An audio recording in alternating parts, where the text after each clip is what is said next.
Olá, eu sou Antônio Carlos Souza, Tom, sou psiquiatra clínico e sou psicodramatista. Há uma outra música de Belchior, chamada Pequeno Mapa do Tempo, que diz: eu tenho medo e medo está por fora, o medo anda por dentro do teu coração. Eu tenho medo de que chegue a hora em que eu precise entrar no avião. Eu tenho medo de abrir a porta que dá para o sertão da minha solidão. Medo é uma experiência que pertence aos animais como um todo, que é a experiência do risco concreto de morte para ele. Toda ameaça concreta, a vivência que qualquer um sabe, não precisa eu definir aqui, essa é uma vivência primária nossa. Mas a palavra medo só deveria ser aplicada para essa situação, em que a pessoa tem uma ameaça concreta. Há outras palavras de uso também no dia a dia que traduzem a experiência de medo em contextos diferentes. Nenhum psiquiátrico. Então, pavor. Pavor é uma extensão, é uma resposta de medo paralisante. O indivíduo está apavorado, ele está parado, ele não se move. A experiência do terror, que é o que está atrás da porta. É assistir um filme de terror. Você sabe que algo vai acontecer, mas não sabe o que. Então é uma antecipação do que pode acontecer. E o horror, que é quando nós nos deparamos com aquilo que nos aterroriza. O horror, tem até um livro que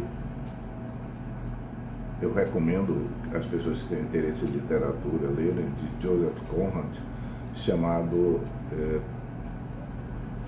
Coração das Trevas. Esse livro tem uma particularidade, depois ele virou o roteiro do filme Apocalipse Now, de Francis Ford Coppola.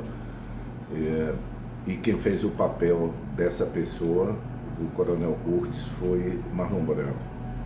Mas esse personagem, o personagem que narra o filme, Marlon, ele, diante daquilo que ele encontra, a última frase do livro é o horror, o horror. Inclusive um dos finais famosos de literatura. Então o horror é essa constatação depois de um terror grande, quando enfim nós nos deparamos. Mas isso pertence à experiência cotidiana do ser humano. Há uma outra palavra, pânico, que traduz a experiência do desespero. Pan, na Grécia, a origem etimológica da palavra pânico, vem do deus Pan, na Grécia, que era um deus das florestas, das matas. É tipo caipora nosso, em certo sentido, em que quando as pessoas se deparavam com ele, a experiência era tão apavorante, tão aterrorizante, que dizia-se entrar em pânico. Então, pânico, ela tem o uso do diário, mas traduz na psiquiatria um tipo específico de experiência que se traduz por uma intensa repercussão corporal, taquicardia, sudorese, a sensação concreta de que algo vai acontecer, uma ameaça concreta à saúde física ou mental, o medo de ficar maluco, o medo de morrer, e que geralmente se traduz por uma movimentação.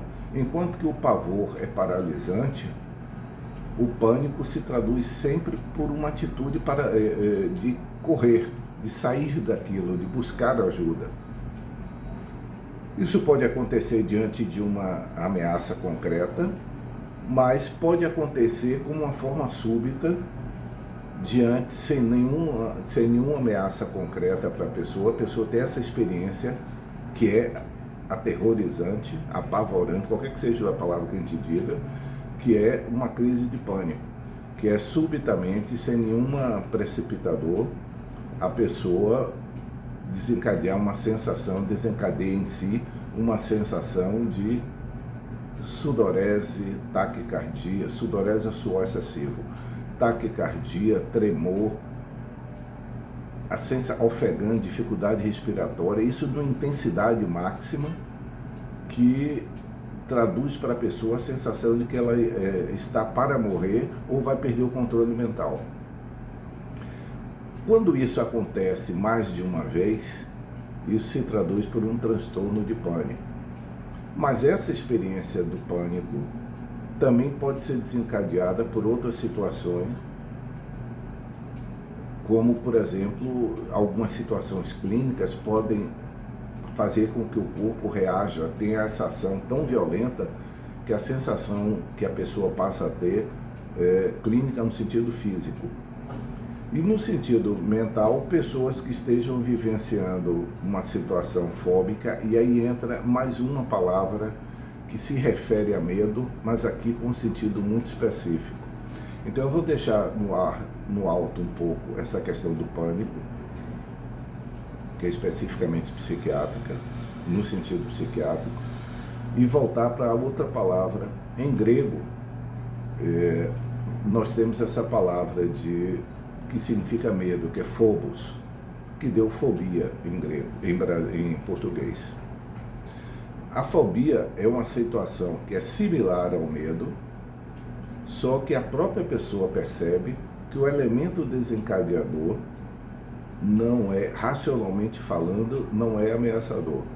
Então, uma pessoa que tem fobia de aranha, aracnofobia, essa pessoa sabe que aquela aranha não vai provocar nada dela, mas ao ver a simples imagem, ela desencadeia nela uma crise de medo tão intensa que faz com que ela procure evitar aquilo.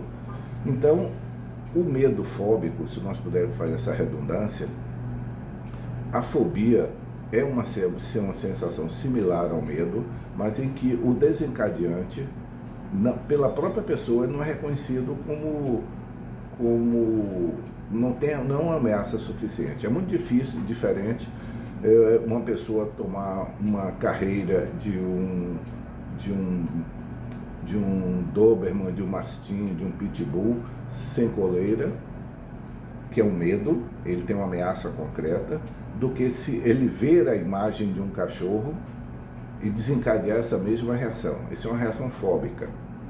E normalmente as pessoas fóbicas, todas as reações fóbicas, elas se traduzem por uma ação de evitação. Ou seja, se eu, ao imaginar que ao sair à rua, eu posso desencadear algum mal-estar que ninguém possa me acudir, o resultado disso é que eu evito sair. Então, geralmente a fobia se acompanha de manobra de evitação, deixar de ir. Evitação no sentido de evitar aquilo. Se uma pessoa tem fobia de aranha, ele evita qualquer contato com imagens de aranha, por exemplo. Então, existe essa ação preventiva, vamos assim dizer. Então vamos imaginar uma pessoa fóbica de aranha, tem aracnofobia, que por uma razão, de uma sacanagem qualquer de alguns de conhecidos, ela fique presa num lugar com muitas aranhas. Essa situação pode desencadear uma reação tão brusca, tão brutal, que é um ataque de pânico, mas isso não compõe o transtorno de pânico. O transtorno de pânico, por definição, ele não pode ser, nos seus primeiros quadros, ele não pode ser precipitado por nada. Ele surge bruscamente na vida da pessoa. Ele surge, como em definições antigas, tal qual um trovão no céu claro. Porque um trovão no céu cheio de nuvem, existe uma racionalidade para explicar que a trovoada é fruto das nuvens, da carga elétrica das nuvens. Enquanto que uma trovoada sem nuvem no céu traduz uma experiência desagradável.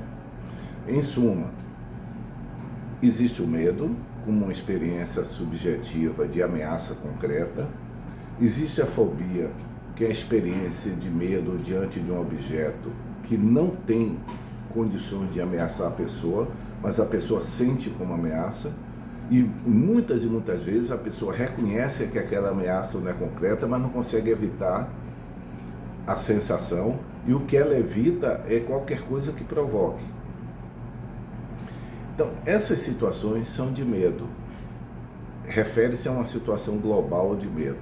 A fobia se refere a uma sensação que não é habitual, não é considerada, vamos usar uma palavra que eu não gosto de usar, mas só para poupar tempo aqui, que não é normal, não é uma situação normal. A própria pessoa vivencia como uma limitação. Claustrofobia. A pessoa não consegue ficar num lugar fechado, ela precisa abrir a porta. Uma pessoa claustrofóbica, ela não sobe elevador, ela reconhece, a não ser que tenha outra pessoa com ela. Então ela reconhece que não é o elevador, é ela diante do elevador. E às vezes nem com outra pessoa o claustrofóbico consegue subir. É diferente de ser uma ameaça concreta, que é a do medo. Então nós temos várias experiências subjetivas e a música de Belchior, quando ele se refere a experiências de medo, medo anda por dentro do teu coração, eu tenho medo de que chegue a hora em que eu precise entrar no avião. Vou pegar essa frase de Belchior. Ele ainda não entrou no avião. Como meio de transporte, sabe-se que o avião é um meio de transporte muito mais seguro que a estrada. Mas a experiência de voar não é uma experiência natural para o ser humano. Então, a maior parte, esmagadora maioria das pessoas não ficam confortáveis em avião. Apenas uma fração, talvez uns 20%, tem a naturalidade e o conforto de poder, inclusive, trabalhar em avião, que são os funcionários, os comissários de bordo, pilotos, etc. Mas as pessoas, a maioria das pessoas consegue voar. Mas algumas pessoas, ou por ter medo específico, ou seja, uma fobia específica da altura, que é uma acrofobia, isso pode ser no avião ou numa janela do segundo, quarto, quinto andar, ela, ao antecipar, é o que Belchior se refere, eu tenho medo de que chegue a hora em que eu precise entrar no avião. Quantas pessoas perdem voos na porta do avião porque voltam? Ela antecipa que vai se sentir mal e ela evita. Esse é o típico comportamento de uma pessoa fóbica, evitar aquilo que ela já pressupõe que vai fazer mal a ela, que é o ambiente do avião. Podem ser por pessoas claustrofóbicas, é fácil a gente ver essa, porque o claustrofóbico, assim que anuncia que a porta está fechada, ele desencadeia um ataque de ansiedade. Todas essas situações, que são extremamente comuns, muito comuns, elas podem chegar, no caso das situações fóbicas, a limitações grandes na vida da pessoa. Eu tenho um paciente que trabalhava visitando prédios de 30 andares, 35 andares fora daqui do Brasil, e ele subia e descia de escada. Então é muito limitador. As manobras de evitação são protectivas, mas são muito limitadoras. A pessoa que tem transtorno de pânico, ou seja, ataques de pânico que não são desencadeados por nenhuma situação, nem orgânica, nem tóxica, nem fóbica, mas são espontaneamente ele surge. O transtorno de pânico, quando ele primeira, segunda crise, e aliás o diagnóstico exige que seja múltiplas crises. Então seria ataques de pânicos repetidos. Então o transtorno de pânico também é extremamente limitador, porque vai desenvolvendo na pessoa aquilo que nós chamamos de agorafobia, que é o receio de ter uma crise e não ser acudido, o que faz com que a pessoa deixe de frequentar lugares ou meios de transporte. Eu espero que essa conversa tenha sido interessante para vocês, mas a gente vai caminhando gradualmente para conhecer essas coisas. Tchau.